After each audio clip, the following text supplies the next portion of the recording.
changing a motorcycle tire, put long sockets in between the bead and the rim as you break the tire away from the rim.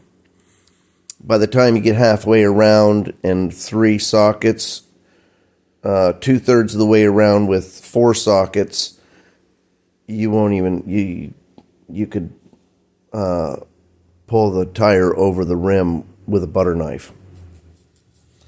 Right, or anything real easy, and you won't even have a struggle at all. Just use long sockets and then do the same thing with the other side.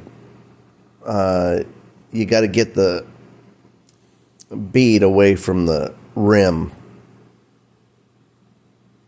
because the tires, if they're so old they don't come away from the rim, you'll never have the room.